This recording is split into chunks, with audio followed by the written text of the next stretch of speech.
this episode, we're talking about a race against time to solve an old Irish, maybe murder mystery. It's the Séance of Blake Manor. This and more on Indie Game Arcade.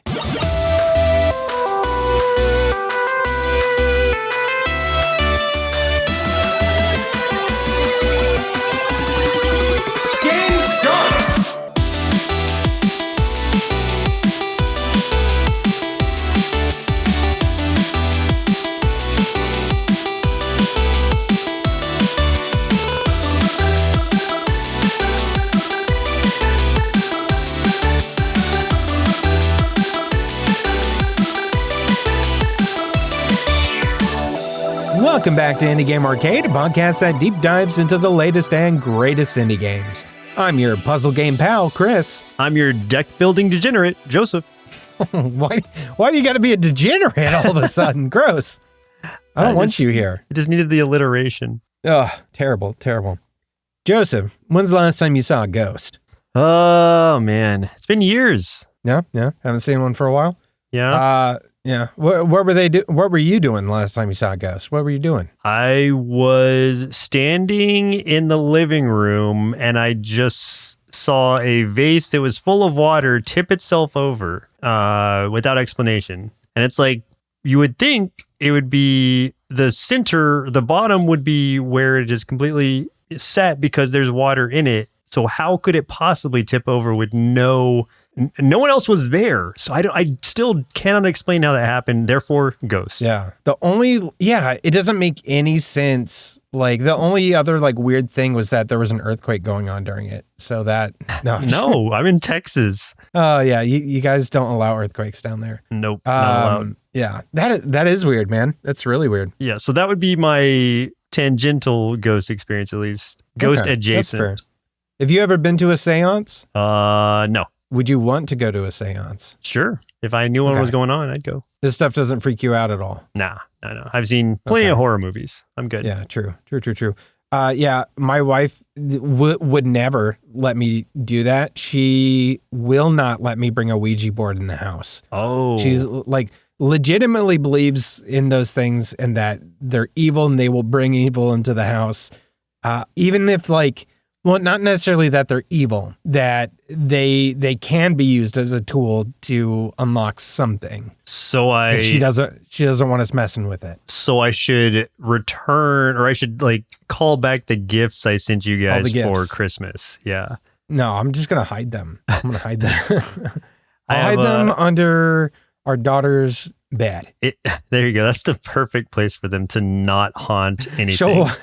She'll walk in and find the baby. Yeah, find our kid using the Ouija board. Or just like floating in midair. It's like, okay. Yeah. Well, I promise this all ties into what we're going to talk about. Please say it does. Yeah, which is the Séance of Blake Manor. Game start! The Séance of Blake Manor, released on October 27th, 2025, developed by Spooky Doorway and published by Raw Fury. This is something that was really interesting in that the developer Spooky Doorway, which is such a good name, usually does comedic games. Like they still do. I'll tell you real quick, this game that we're going to talk about, which is 1999, is a serious game. It is a serious topic, but it's like a detective, like kind of folk horror detective game. But usually they make these point and click style LucasArts horror detective games that are super, super funny. I have played one of them and I love it. I actually think I might have a let's play of it up somewhere. So I had no idea this was the same group. I would not have even guessed it. Just throwing that out there. It's just such an interesting departure for them. But again, for a quick description of this is a folk horror detective game set in Ireland in October of 1897 at a secluded mansion turned hotel called Blake Manor, where one of the guests, Evelyn Deane, has gone missing just a few days before a grand seance is supposed to be performed in front of a crowd of spiritualists from around the world on Halloween night. You are playing an investigator named Declan Ward, who is mysteriously summoned there to find out what happened to her. And right away, you realize there's something supernatural taking place. Here's what drew me to this immediately before I even knew what this game about, the visuals. And I know that's going to be the first thing that catches your eye as well when you look at this. Who do these visuals remind you of? Maybe a little bit Mike Mignola. Oh, yeah. Yeah, that's where I was going with this. Okay. What was the one he did? It was a guy named like Edward something. I don't know if it was like Edward Gray or something. Do you know what I'm talking about? No, I'm not familiar. But I think just like how it's really playing into the shadows and like those stark black like contrast is where that's what was reminding me of his art. Yeah. Edward Gray. I was right. That was kind of the one I was thinking of. Right away, it makes you feel like you're walking around in kind of a Mike Mignola sort of comic. But I guess one of the things I want to preface too is I told you earlier before we started this that I might have found a detective game that actually might be somewhat interesting to you. I didn't text it to you, but I did scoff at it. Just FYI. You scoffed. I did. Okay. I scoffed because I had doubts, but... And not that I think you'll buy it, which you don't have to because I already bought it. So you can just play my copy if you're interested in it. But I think it'll be more interesting to you than most other detective games for a few specific reasons. But let me get the basics out of the way. The basic mechanics are walking around this manor, which is huge, gigantic. Investigate rooms, objects, look for clues, analyze guests, talk to them, pry, confront them with things. You form hypotheses about some of the stuff that you find out, and you solve many mysteries. I will explain more about those things in a minute. But all of those things, and the reason I wanted to go through those so quickly, is because you have a limited amount of time to solve this mystery. And you're basically doing things hour by hour because there are like certain events and things that will take place at certain hours in the day, which are like create these gaps where it is possible that you could miss out on something because every single thing you do will move the day forward by 1 minute. So let's say you get into a large room. You are following a thread of this one part of the mystery. You snatch somebody's key, you get into their room, you are looking through everything in this room. You open a drawer and you're like, oh, okay, there's some papers in here. I should probably read this paper. You read that paper, and reading that paper leads you to find something else that you need to take a closer look at with like your magnifying glass. All of these things are going to take like a minute each. So all of a sudden, like searching that room, you were in there for like 15, 20 minutes, right? So It is like kind of adding a little bit of agency with your time. So like you have to spend your time wisely in this game. And that's something that you don't really run into in very many other games like this. The only other one I can really think of that has come close, and these are completely separate games, is Blueprints, which came out earlier this year. But that just from the idea that every time you walk into a room, you have like a finite amount of steps, and each room you enter takes one of those steps away. So like, you know, that's how you're limited. Here with the time thing, I really like this, especially because like there are a lot of guests at this manor, a lot of people that you need to learn about and figure out, you know, who could be involved in this woman's disappearance, who knows what. Every single time you pull on a thread, there is something more suspicious about them or some other like new mystery that you start to uncover about them or about something between them and somebody else. And those things might also have a connection to that missing woman. So there's like all of these little things that you can pull on, but every time you do that and start going down that, it's still, you know, it's going to take more time away from your day. And you have to still kind of do some of those things to even find out, well, I've got, let's say, you know, 3 days to solve this whole thing. You don't know who is going to be where in this mansion unless you talk to all these people or get into the room, find their schedules and stuff, and then know who's going to be where when, and know where you need to be to, like, let's say 2 characters will be in the garden at such and such time. I need to make sure I am there and I don't miss it because I want to see if I can eavesdrop and overhear something that maybe they don't want other people, like the other guests or something, to hear. And it's not like I know that will move me forward in my investigation. It's a guess. So it's almost a little bit sandboxy in that way. The overall mystery is still like a linear thing, but the way you can go about solving it is totally sandboxy, because there are clues. Like, you won't find all the clues for this thing because there's just so much going on all at different times. And I love that about this, because there's like no hand-holding when it comes to that. And that is fun. That's fascinating. I'm trying to like understand the loop though. So like, it's timed. If the time runs out, does it reset to the beginning, or like, do you have checkpoints? How does this work? And are the secrets kind of all in the same place as they were the first time you tried to run through it? Can you explain that to me? You do have saves and stuff like you would like any other game. You have save states and things. So it is a case where like you might screw something up. And like one thing that happened to me at one point, I was in a specific place I wasn't supposed to be. And it got to the top of the hour. Someone came into that room and caught me, and I got thrown out of the mansion. And basically, like, I was barred from coming back. And that basically essentially gave me a game over. Yeah. But you're able to restart from your last save. And that doesn't change anything. So this isn't like a roguelike kind of thing where like, you know, everything's going to be different like Blueprints is. But yeah, it is like that kind of thing where you can fail in this. And a lot of detective games, especially like point and clicks and stuff like that, don't have that, where there is like points of failure and stuff.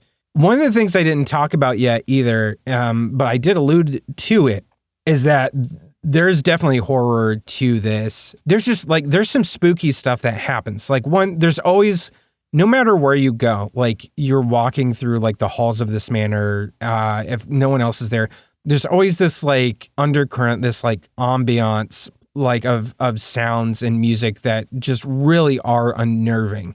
It is an unnerving atmosphere to be in.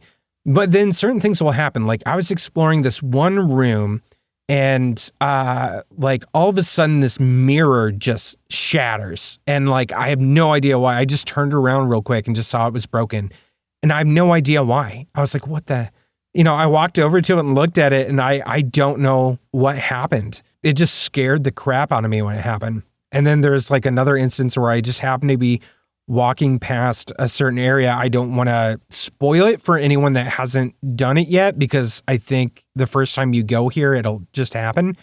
But I walked past this one area, and then like in the back, I thought I saw something. I looked a little harder, and I was like, oh shit. Yeah, that is a ghost. There's a straight up ghost back there. And then like, it's like the second I walked forward again, just to try to, you know, see if it is what I really think it is, it just disappeared.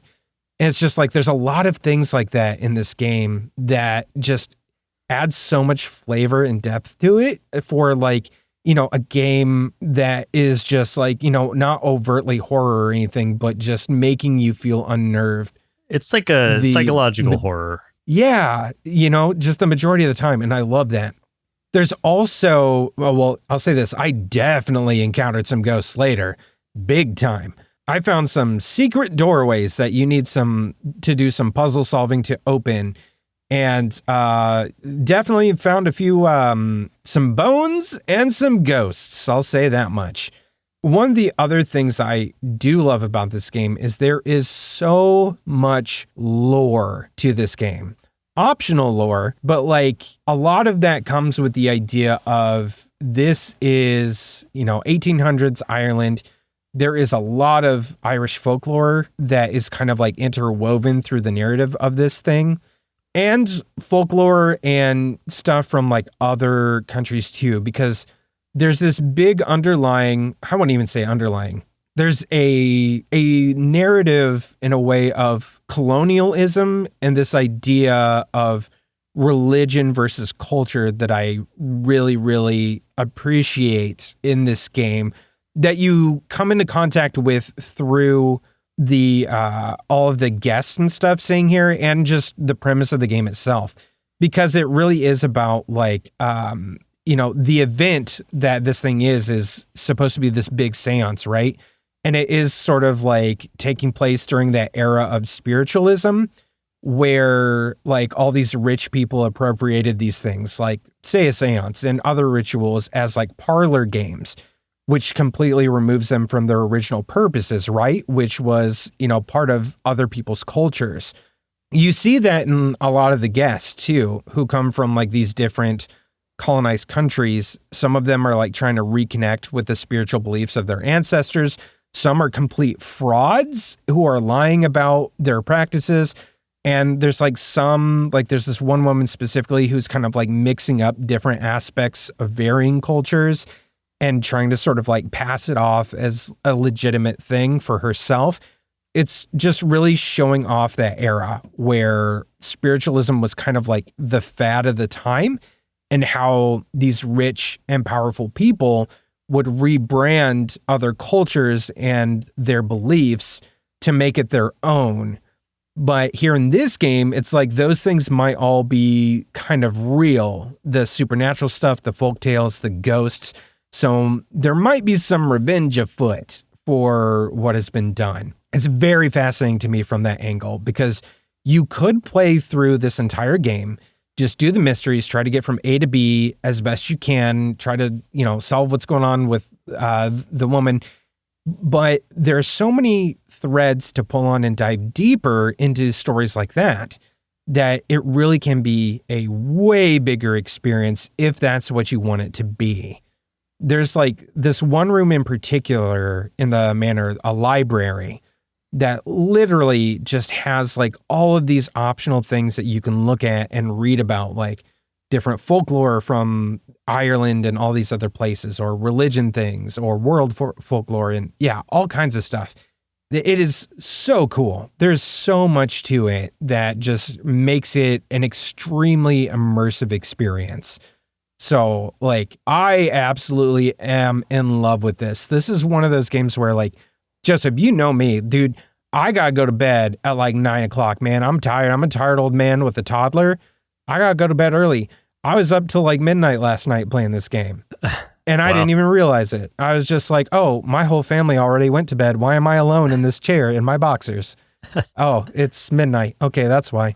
I would say to the folks who already like mystery games or detective games, like if you like Blueprints, if you like The Vanishing of Ethan Carter, or if you like This Bed We Made, you will definitely enjoy this game. It has a lot for you. What will keep me from playing this is if I'm going to need a notebook and I'm going to have to write stuff down. Does the game log things that you discover, or am I going to have to be like, okay, and this is where I found this thing, and here's the code? Okay, so it does log it. Logged. It's not like Blueprints? Okay, thank goodness. There's a very, very thorough log system in this thing. Thank God. There's a ton. Like, and that's one thing that's really interesting, and almost like, I almost even wish the log system was even a little bit more simplified, just because you are finding so much stuff so often and having to make all of these like connections and things. There's a lot of stuff, but like, I am grateful though that it has that, because that does kind of get like a bummer sometimes when you do have to take notes and stuff. Like Blueprints is one of those where you do have to make notes. Yeah, that's what I was concerned about, because of how much you kept saying Blueprints. I'm like, okay, how much Blueprints is in this? I mean, I think there's something to be said where like, there's some bit of nostalgia, I think, in me that enjoys the idea of feeling like I need to take notes when I'm doing a game. Like almost like those old Zelda temples from back in the day, especially like Ocarina of Time, where sometimes like I felt like I'd have to write something down, or else like I wouldn't be able to find my way back to a certain thing later. But with something like this, where everything is so extensive, there's just so many clues, so many people to keep track of, and so many like mini mysteries that keep popping up. Yeah, like I'm so grateful that within the menu, there's so many things that get logged. And they log it per pretty much per person that you meet. Like anything surrounding that person gets logged under them. Like you can click on their portrait and it'll open a new window that has all of these, basically a web of clues, and how all of those clues are connected to each other. And that's really nice. You also get a schedule. So when you learn something about where somebody's going to be, it'll log that. It'll just keep adding to it the more you meet more people and learn what their movements are going to be. It sounds streamlined enough to not bore me, which is my big concern. So the visuals is what would pull me into it and keep me there, as long as it's not anything that's too taxing on my time and or I don't know, me having to pull out a pencil and write stuff down. Sure, I don't want to use my pencil hands. No, yeah, it's got very positive reviews. I have a controller. Yeah, it's got very positive reviews so far. Literally the only negative review I see so far just says, I'll come back when someone has a walkthrough made. Wow. That's it. That sounds like a very boring person. Yeah, that's it. Like if I'm going to do something like this, I'm going to do it with no guide, nothing. I need to know that I can solve this mystery, even though it's what I don't usually care for with mystery games is that it's all just so literally rote. It's okay, there's a straight path to this thing. You say it's sandboxy, but it's that is something I'll have to kind of experience for myself to see just how much can I stray from a path and feel like I have any kind of actual agency, or if I'm just going through a straight line to solve this one mystery. And then that's when it'll lose appeal to me, is if it just feels too linear. Yeah, there you go. And I think, that'll kind of come along the lines of do you try to streamline this thing and be okay, I want to solve that overarching mystery, or do you start following those individual threads and see what deeper mysteries might be taking place that might surround this thing? And the thing too is I don't know, because I haven't beat this game yet. I'm only so many hours in. I don't know what all is related yet and what isn't.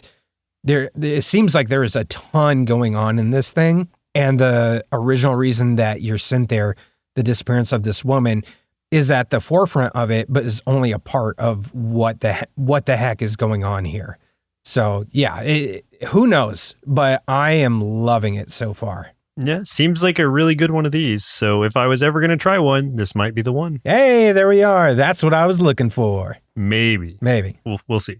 Power up! Hey, if you're enjoying this episode so far, do us a favor, throw us a like, a follow, share the episode or the podcast with folks who love indie games so we can get more of these game recommendations out there and support indie game devs. We also have our YouTube channel at youtube.com/nerdsloth, where you can catch us playing more indie games, or check out our top 5 and top 10 series for even more indie game recommendations, because we believe there's an indie game out there for everyone. Combo! Let's talk about some other indie games we've been playing this week. One I want to talk about is 1998, The Toll Keeper's Story. This is a game for you folks that love Papers, Please. And that's me. I love Papers, Please. So, first of all, this was created by Game Changer Studio. You play as Dewey, who is a pregnant woman working as a toll booth keeper in the fictional country of Janapa, which is inspired by the 1998 Asian financial crisis. I wasn't living in Asia in 1998. I didn't know they had a financial crisis. It sounds terrible. As the nation collapses through economic turmoil and civil unrest, you inspect vehicles, verify documents, make decisions of who passes, all while trying to survive and protect your unborn child. So right away, you can kind of see the, I don't know about you, Joseph, because I don't know if you played Papers, Please. I did not. But no, not. I appreciate it. It's just not a game for me. Yeah. For those that have played Papers, Please, you will recognize really quickly the similarities there. And it definitely doesn't it wears that inspiration on its sleeve. It 100% does the very, very similar progression in that you start with day one, you are checking as each, one thing as each car arrives. That will compound each day. So the next day, instead of just checking to make sure they're paying the right fare by like whatever type of car it is. You're also checking like the weight limit, and then you're looking for fake money the next day. And then you're also checking for dangerous items the next day. And then you can't let protesters through the next day. And then it's like, it just keeps adding new rules every single day. That's how Papers, Please goes. That's how this one goes. And like Papers, Please, all delivered with this message too of like this kind of country with some semblance of authoritarian rule. Maybe not as much like authoritarian here, but definitely a government that is within the act of trying to silence their citizens. So like protests begin to mount, the government's actively trying to suppress it. And you then, because of that, are really having to face these like ethical and moral decisions of like who you let through and who you don't through that toll booth. But you also have a baby coming and you need, money for rent, for doctor's visits, because something might not be going right with this pregnancy. This story goes very deep into that side. That is not something that like Papers, Please does. Like you get a little bit of that, like you have a family at home, but it doesn't go nearly as hard as this does. This one goes super deep into this life of Dewey and her family. You meet her husband, you see her interactions with him, with her best friend, with what is going on with the baby, the doctor visits and things like that. It really grounds you in this woman's life and why she needs money, which makes the decision-making really hard at times. I absolutely loved it. This is 100% the kind of game I would say you should play if you want more games like Papers, Please. Similar gameplay loop, then expounds on those political and moral storytelling ideas, just like Lucas Pope did with his game back when that released.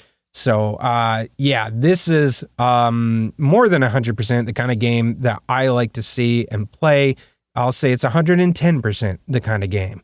So, yeah, I will be picking up this full game and playing it all the way through. It's great. Sounds fascinating for you guys. Man. You were saying a lot. And I'm just like, you don't want to be a toll booth keeper? Not unless I'm a toll booth keeper that has some sort of roguelike deck building thing going on. Like, hey, no. Maybe that's the next thing. Maybe we make a roguelike toll booth keeping. If it's like game. Papers, Please, the deck builder game, then I'm like, all right, now I'm in. Okay, bro. Here's the thing, though. You just said something. That I swear to God just made so many people get hard. Like, I guarantee that it's something people would love. Yeah, so, but it doesn't exist yet, and therefore I'm not into that franchise. No, I'm gonna start. We're gonna work on it. We're gonna make this happen. All right. Also played Silly Polly Beast, which you played also, and played a little bit more of it than I did. I did. I beat the demo. I do want to talk about that. I didn't complete the demo, so actually, I kind of want you to talk about it more. But I do just want to say though, just like right away, I love the setup for it. I love the visuals of it, and I love the story. The gameplay. I wasn't 100% there, but I want to see how you feel. Yeah. Okay. So, I mean, it is just a demo, so I can't speak to the whole game. And from some of the reviews I saw, like the demo is friendlier to you than the actual game is, in that like I guess the demo is more willing to drop ammo and various things to refill your gun, whereas in the main game, at least from the review that I had read of that, like they said that they were much stingier with ammo in the main game, so you were a lot more reliant on your melee, which is fine. Like it's doable, but also just in my experience playing it, like your melee is not something you want to depend on because it's not great. At least to start out. I'm sure there's probably upgrades or something you can pick up, but like it's just something you have to do to get more ammo for your gun, because that's really what you want most of the time. The enemies are pretty aggressive once they start like coming at you.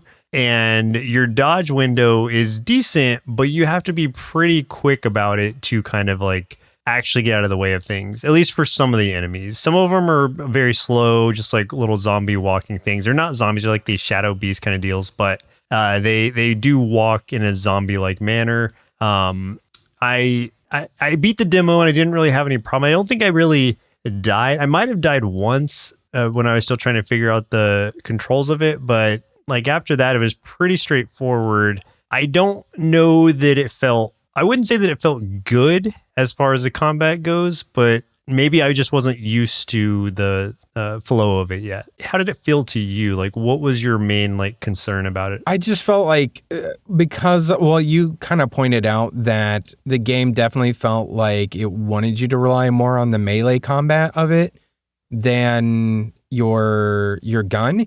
But the melee combat just didn't feel good to me.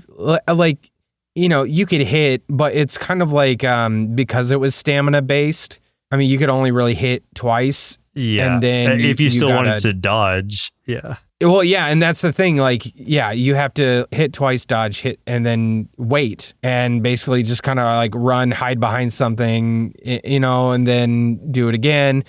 Do it again, do it again. So it's just like the, I don't know, the loop of that didn't feel very good to me. I don't know, like I feel like there needs to be something either to help recharge that stamina much quicker to like keep you engaged in that fight, unless that's really not what they want to go with. Because if they want to go for like an action-y kind of game, then yeah, that makes sense. But if they want to go to a survival horror kind of thing, then I think it's more of a case of they need to thin out the amount of enemies because like, yeah, I don't know, man. It's just, it left me feeling like I really, really enjoyed the world that they built and the idea of it, and just the execution just was not there for me. I do really like the setup of it all. Yeah. And the aesthetic of it is great. The visuals are great. The sound, like music is great. The UI I really like. They did some interesting things with UI that. Is fantastic. I love how she pulls her phone out, and that's like a lot of what the interactivity with the UI is. Yeah. And the hiding mechanic was kind of interesting of just kind of pulling her hood up. Hoodie. Yeah. I love that. That's how I hide. So it's like there's various things about it. It's a lot of like really good ideas, like kind of all tied together. I just don't know that they all work in conjunction with one another, at least early on. I could be completely wrong about this. And maybe I just need to kind of play the full game to get the feel for it and be like, oh, dude, no, I was completely off. Like this game rocks once you get past a certain point. But early on, it didn't really sell me from the demo. And that's what demos are for. So that's where I wish there had been just something that was more compelling about it, to where like, oh, this feels great and it makes me want to play more. Because after I was done with it, I was like, I kind of want to move on to something else. Like it didn't feel, I don't feel enticed to continue this path if the whole game is going to be like this. It's one of those games that because of the world building that they did, I do want to experience the game. But because I didn't enjoy the combat of it, I don't really see myself like picking up the full game. Like I think I'd rather watch, you know, a streamer or, you know, somebody play it. So yeah, I don't know. Maybe this one's just not for me. The other part of me is like, maybe it's the kind of hard that I'm going to get really into because it's going to be challenging in a satisfying way. It didn't feel challenging in a satisfying way initially. It just felt kind of annoyingly like difficult in some ways, like unnecessarily difficult in ways, to where it's like not hard, but it's just like they're forcing you to do things in a way that doesn't feel comfortable. And that's not like the best kind of difficulty to really sell a game with. Well, and I think of like other horror survival games, and like I just feel like this one seemed like it was trying to do too many things within the combat without giving you the tools to make it work. We might be very wrong though, because there are a lot of positive reviews. Like it's very positively rated. So maybe the aesthetic just sells it that well. And I could see that. I'm just really wondering like how many people are actually seeing this whole thing through and if they feel satisfied with that. Yeah, honestly, I would love for like anyone to, if you like the game, if you love the game, tell us the things that you like and love about it. I really do want to know. Like, I'm not going to be like, oh, you're wrong because of this, like, no, I just want to see it through your eyes, honestly. And maybe I will learn something or find a different appreciation for it. But like, I don't think it's a bad game or anything. I just think that the way the combat is built up is just not for me. Yeah, that's possible. And like, I don't want to rag on it too much, having only played the demo, because I want them to do well, and I hope it tell them to is suck a shit. fantastic game.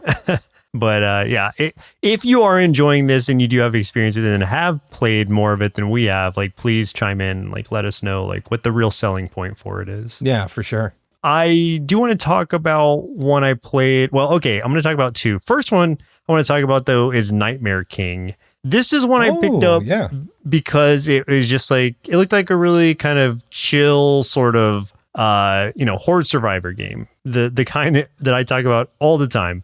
And it was designed, like, just looking at the trailer of it, I just loved the visuals, or just like the simplicity of it. Like, okay, I'm getting a bunch of weapons. I'm just like, there's bullets everywhere, the whole bullet heaven style of stuff. And there's just hordes of enemies coming at me.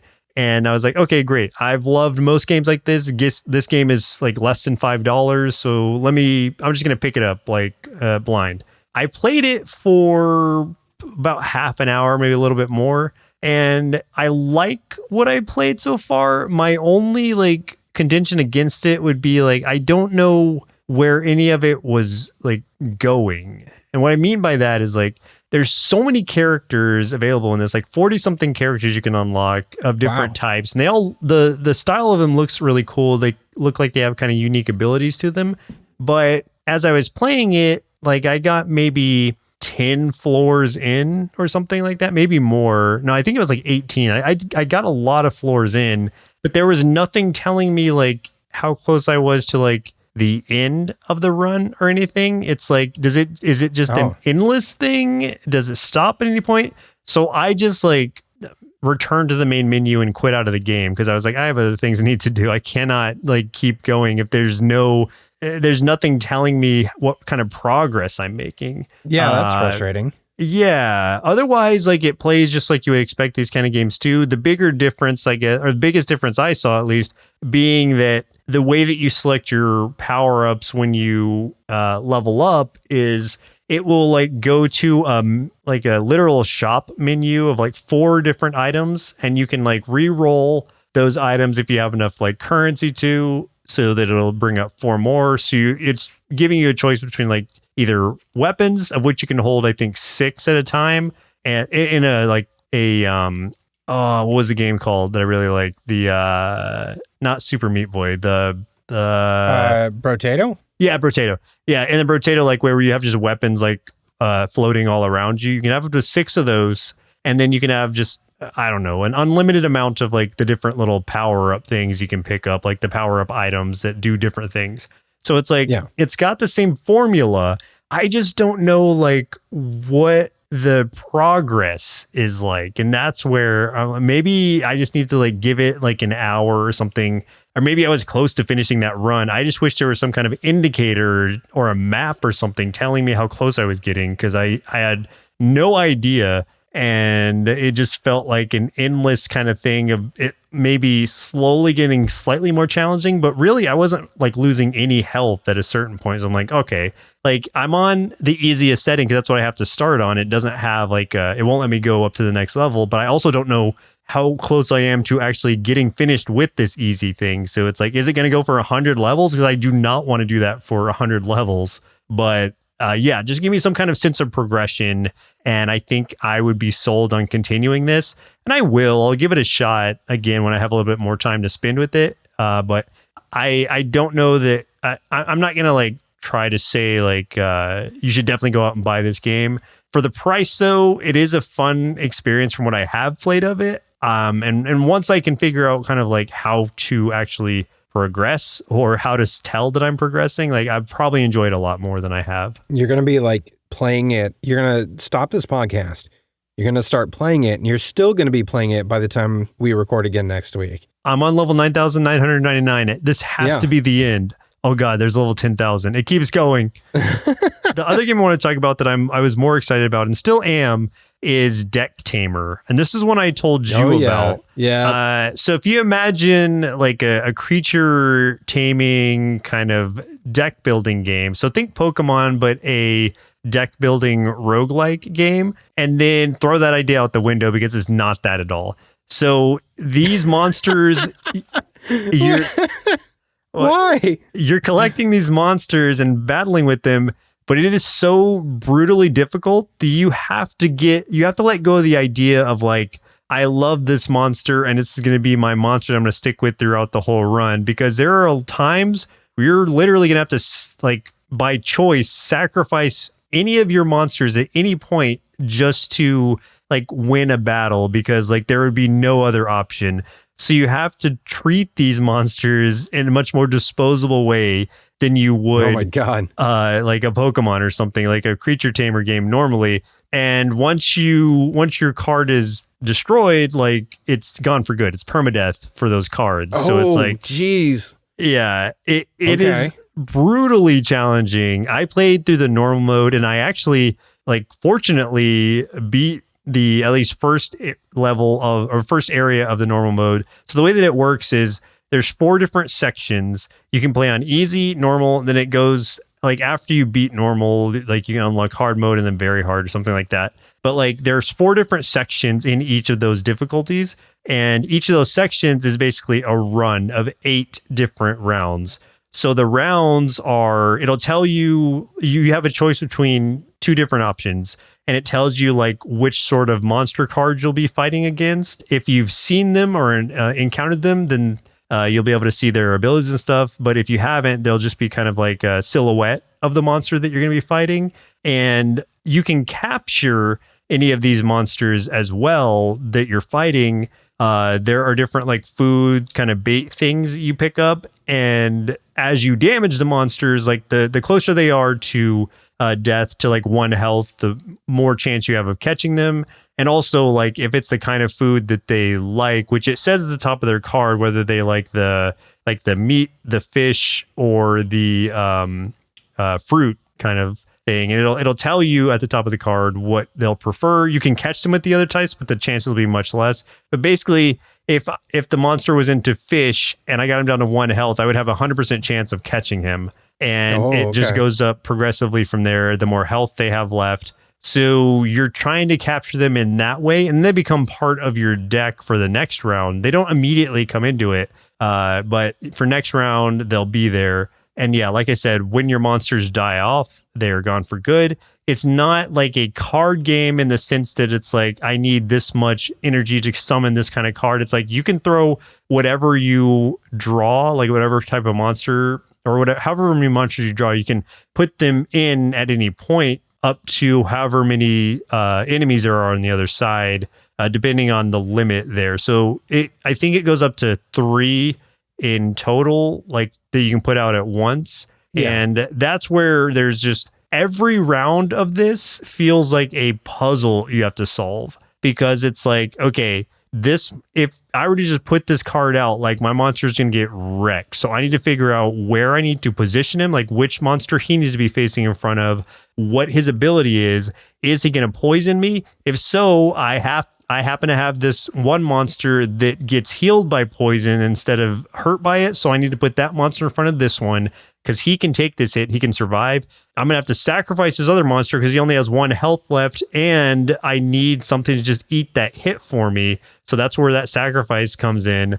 And then if I'm lucky, I will draw the stronger monster that I have in my next hand, and then I can put him out where the sacrifice monster went. And I should be able to overcome this challenge. As you beat those challenges, like it'll tell you kind of like what sort of scenario or what kind of reward you'll get from it. Like there's one that will add like +3 to your monster's health and to your monster's speed, and or it will add like +1 to your monster's speed and health, or you can have 3, but you'll also add a curse to it. And curses come in different forms where they're just like the monster adjacent to you, which is like on your team, has its defense down by 1 or things like that. Or your attack is just always down by 2, things like that. So curses, you don't want them, obviously. There's ways to clear them, but those are also like rewards you get from stuff. Anyway, this all is to say it's a very cool game, but it is extremely challenging in a way that I find satisfying.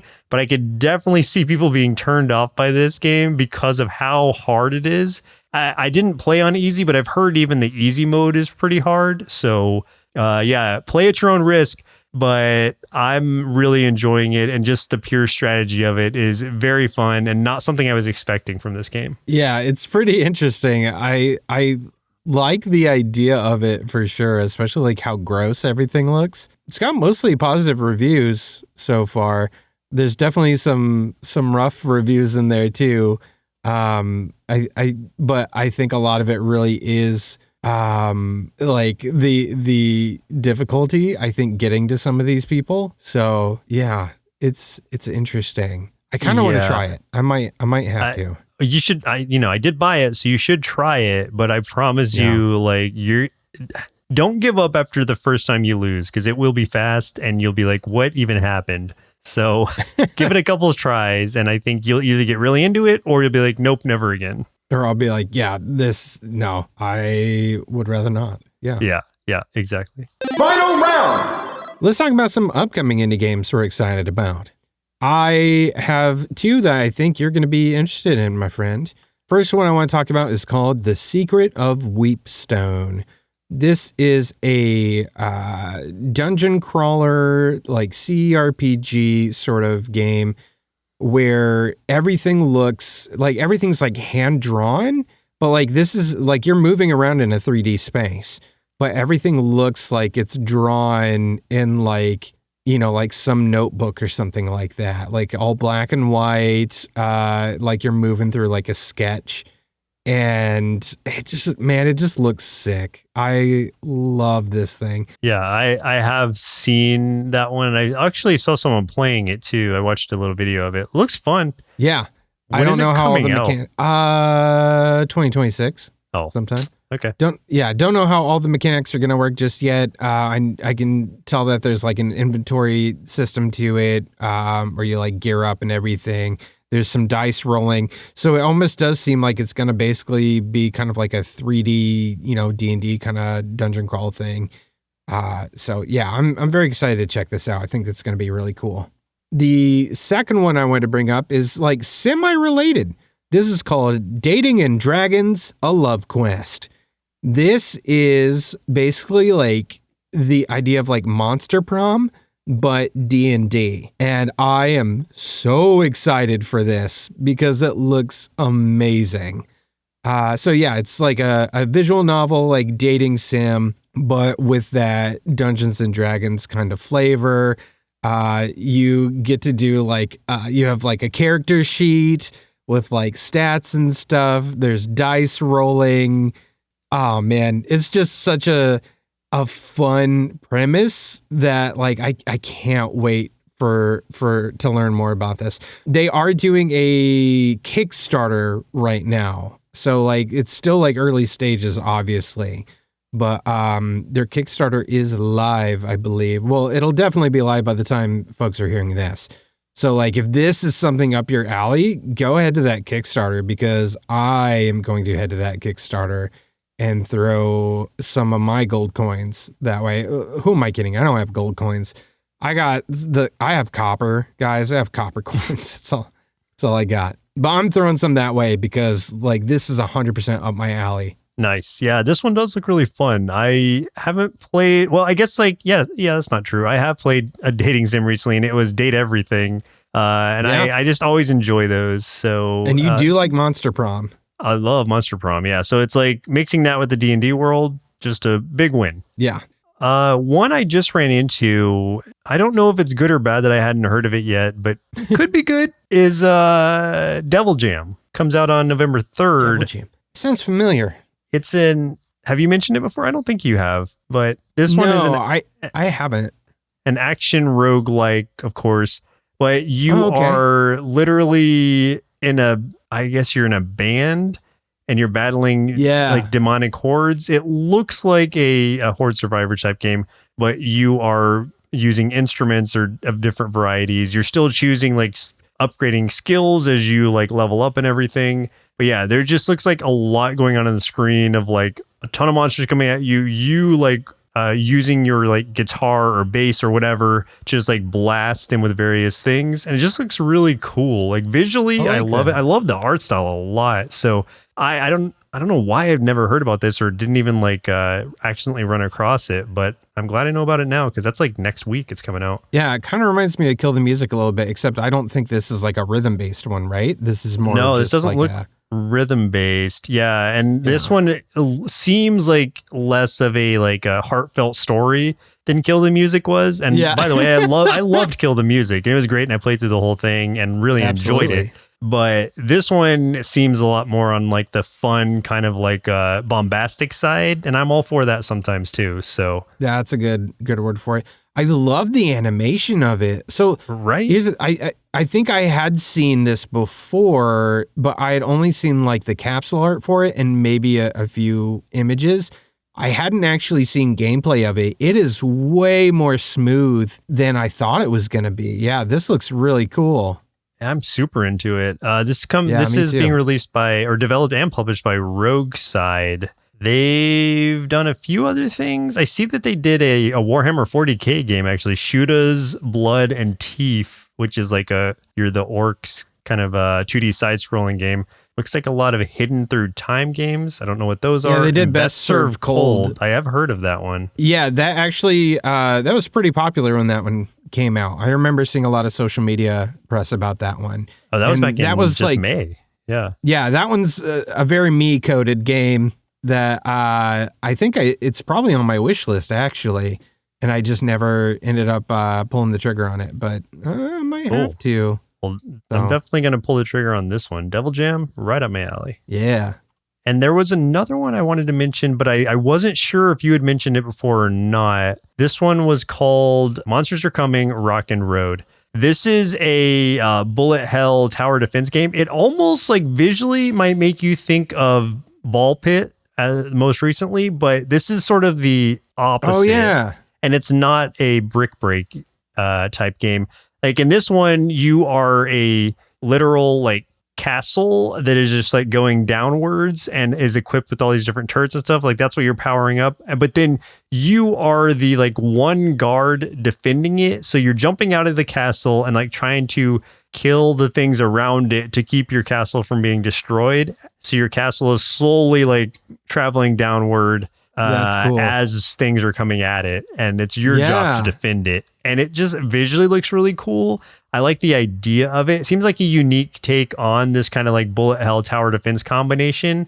So I love this. Very interested. November 20th is when it comes out. So later next month, but I'm going to keep an eye on it for sure.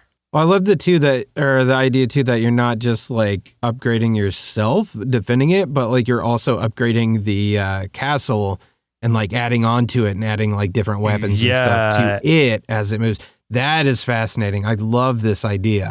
That's like the tower defense part of it, but you are literally like your tower is moving and you're adding like turrets to it and making it like expanding it. Like almost think of like a giant spaceship that's just got a ton of little turrets on the sides, whatever. So this just looks really interesting. Like conceptually, I love it. I'm very into the idea. So I'll be playing that one for sure when it comes out. And just like an aside, I think Moonlighter 2 is coming out sometime this month too, but into early access. So like originally I was going to want to talk about it, but since it's just going to be EA, I think we'll probably wait for the full release. But if you're wondering why we like it when it comes around, if you're wondering why we aren't covering it, it's because we're going to wait for the full release. So yeah. They've been having a rough time apparently with Moonlighter 2. They really, I guess they had put out a demo. It got pretty bad reception, so they pulled it down and they listened to the feedback. They revamped like all of the things. So dang, bummer. Well, hopefully they're able to recover whatever was wrong with the demo. Well, I think what had happened is like there was a lot of systems that they had removed from the original Moonlighter, and with this sequel, they were just like, oh, we'll do something new, and they had just basically kind of People are like, no, nothing new. Yeah. We just want the same old thing, just slightly upgraded. I think it was like, because this one's going to be 3D instead of 2D, and Was there? so I mean, were they there's against that? People? No. against That part's okay. fine. Okay. I think it's more along the lines of some of the systems within the actual like shop and stuff, and maybe some of how things are collected and everything or sold. I think were changed from the first game, and I guess that when people try the demo, they're like, this does not feel good. It felt so good in the original Moonlighter. This doesn't feel fun at all. We hate this. So they're like, oops, okay, yeah, maybe we shouldn't have just ripped everything out from the original. So they added some things back in. And again, I'm being vague because I don't know all the intricacies of it. I just know the general idea of what took place. But the idea, though, that they are listening, that they did make huge changes, kind of like when Starlight Revolver did the same thing with their demo also. They totally retooled it and listened to all the feedback and everything. Yeah, hopefully the early access goes smooth, and if there are still hiccups, then that'll go well for them, and they can keep on working on it till it's like a really solid 1.0 release when that comes. And then we'll play it and talk about it. So There you go. Yeah, good on them for listening to feedback like that. And for anyone who is curious, like I personally like don't really want to dive into early access games, generally speaking. So if one comes out and we aren't talking about it, that's usually why. Yeah, sometimes I'll talk about it, but then Joseph will send me a cease and desist, and then I legally have to edit it out of the episode. So then, yeah, you don't want to get I'm in sued. trouble, so. Yeah, Not again. not again. Game over. If you had a good time listening to this episode, stick around for the bumper to learn how you can help support the show and all the things we do here at Sloth Creative. You can also check the show notes for our link tree, which will take you to our social media, Discord, merch store, and tons of other cool stuff. But get in touch with us, let us know what indie games you're playing, and help us elevate these games so we can help support the indie game devs. That's game over for us. My name's Chris. I'm Joseph. And we'll continue on the next episode. Continue. Indie Game Arcade is recorded and produced by Sloth Creative. If you're looking for more gaming content, head over to youtube.com/nerdsloth for indie game let's plays and recommendations. If you'd like to support the show, head over to patreon.com/nerdsloth, where you can select a pledge and receive access to hundreds of hours of bonus content from everything at Nerdsloth Creative. If you're an indie game developer and would like us to review your game or explore other opportunities, send an email to nerdslothcreative@gmail.com with the subject line Indie Game Arcade. Thanks for listening, and keep supporting indie game devs.